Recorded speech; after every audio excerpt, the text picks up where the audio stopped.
What the? There's like a creature walking around on my roof. What's going on, everybody? And welcome back to another episode of I Got a New Chair. That tax return hit, and I decided to splurge. I thought to myself, I'm 27 years old. I'm a grown up. I spend a considerable amount of time in this chair, whether it's gaming, recording videos, editing videos, writing music, recording that music. Let me get an adult chair. This one is courtesy of Branch Furniture. This is not an ad, but if they would like to sponsor me so I can get some new stuff for my room, I would very much enjoy that. This chair absolutely fucks. It can recline. My other chair couldn't do this because it was $30 and I got it from Target because I needed a chair. But anyway, as always, I am your host, Zach Cronin, and today we are going to be talking about Dawn Staley, more specifically, the speculation, and I say speculation, I use that term very, very loosely here because it's literally just one article, but the speculation of Dawn Staley making a leap to the NBA. As we know, Dawn Staley is coming off of her third collegiate title. The South Carolina Gamecocks bested the Iowa Hawkeyes in the championship game of the NCAA women's basketball tournament.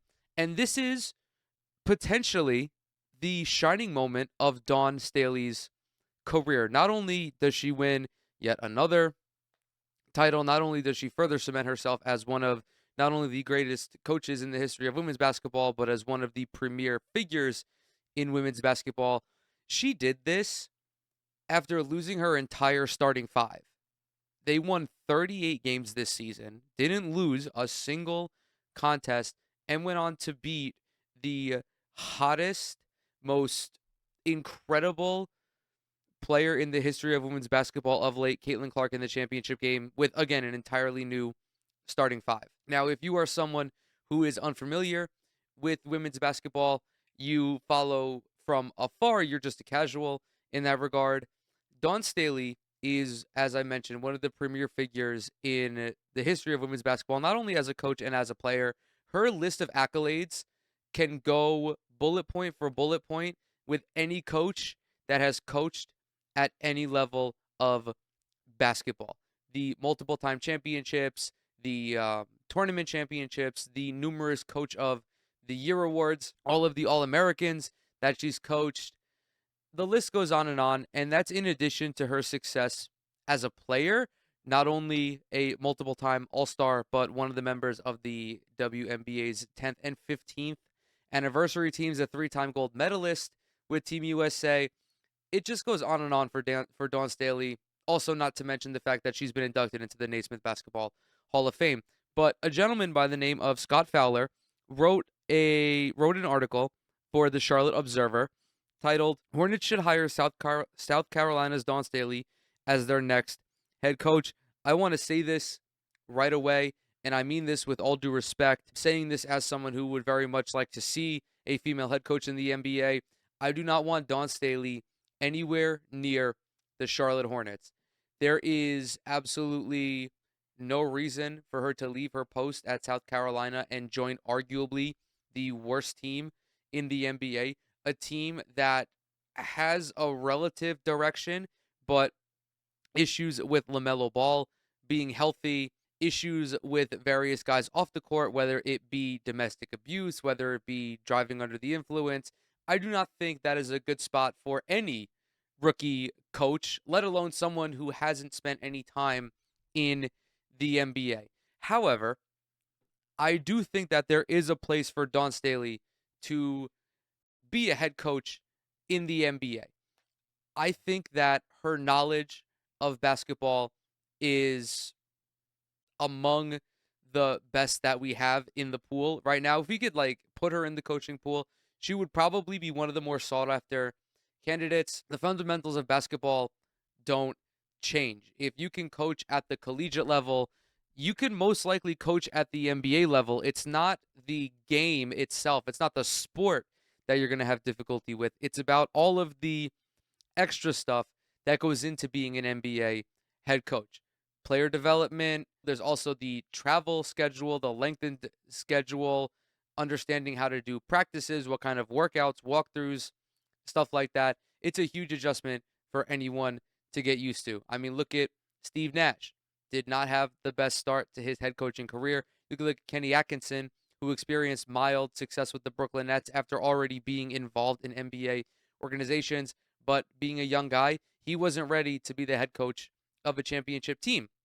I think that Dawn Staley could go a similar route to Becky Hammond if she joins if she joins an organization maybe like the Boston Celtics or the Golden State Warriors, a team that understands how to win. The Denver Nuggets is another team that comes to mind. Just an organization that has a fundamental understanding of what it takes to win at the NBA level. The Miami Heat is another one. And probably more importantly than that, they already have a highly respected, well tenured head coach, with the exception of the Boston Celtics. But I'm looking at guys like Michael Malone, Eric Spoelstra. Of course, we could throw Greg Popovich in there just because it doesn't hurt to be around the greatest coach that the NBA has ever seen.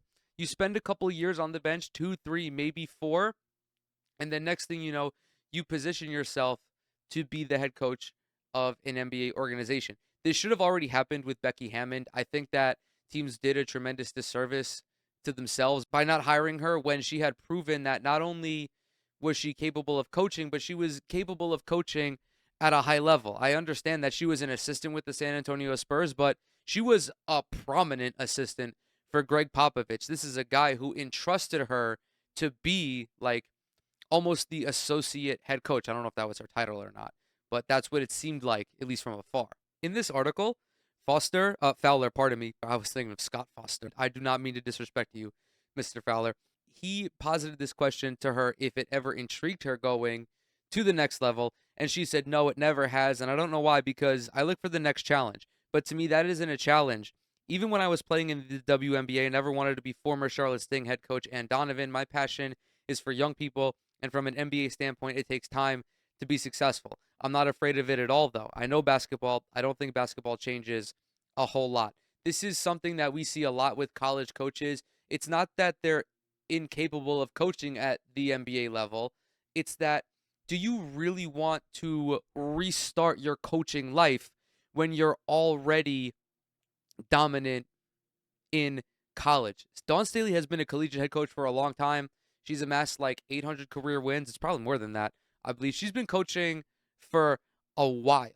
She's cemented herself as probably the best coach in college basketball. She has built a program based on winning. And not only that, she has built a program that can send these girls to the WNBA. It's very much like with Jay Wright at Villanova. He didn't go and take a job in the NBA. John Calipari has coached at Kentucky for 12 years or whatever it is. Didn't take a job at the NBA. Instead, is now coaching at Arkansas. Coach K, yes, he spent time around NBA players and was in the Team USA ecosystem, but he never wanted to coach at the NBA level. Jim Boeheim, it's all the same philosophy. They built up these programs and they don't want to leave that behind. It's not to say that it's easier to be a coach in college. It's definitely not. To be successful as a head coach at any level, you have to be a good coach. But there are certain things that are different. Additionally, at least in women's college basketball, you do have more time to build a dynasty. I don't believe that the transfer portal is as involved as it is for men's college basketball. So you have these girls for 2, 3, 4, potentially even 5 years at a time. And that really allows you to not only perpetuate your winning culture, but to develop these young ladies both on the court and off. That's, again, another enticing part of being a college coach, is that you not only get to prep these folks for the next level, but you also get to prep them for life. You serve as almost like, I don't want to say a second parent, but you serve as like a very close uncle or aunt. And that's not necessarily the same in the NBA, because you get to the NBA and the purpose, the goal that the front office, they're fucking breathing down your neck. They are these rabid creatures who only want to see championships brought back to the organization. That type of pressure is on you from day one. It's not the same in college. And because of that, it is a lot harder to transition to the NBA. Not only are you trying to integrate yourself into the NBA workflow, the 82 game schedule, the practices, everything that I already mentioned, but you have the GM who is constantly badgering you to win a fucking championship, even though they may or may not be giving you a championship caliber team.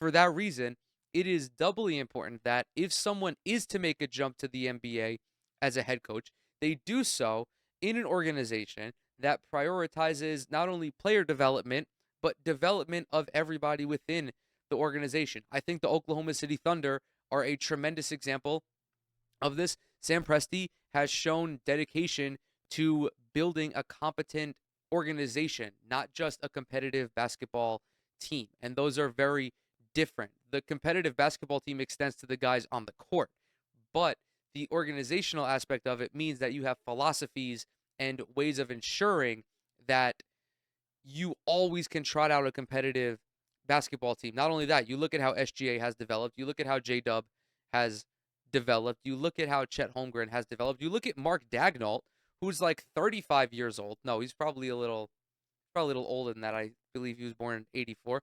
Young guy who has a tremendous amount of success despite being so young. It's another thing that Pat Riley does in Miami, except Spoelstra has just been there for a lot longer. But these are things that you have to consider. Another thing, and this is the more pressing aspect for Dawn Staley, is that she's already under contract with South Carolina for a couple more years. So there's no point in leaving a job that you know is going to be good to you for something that's so uncertain.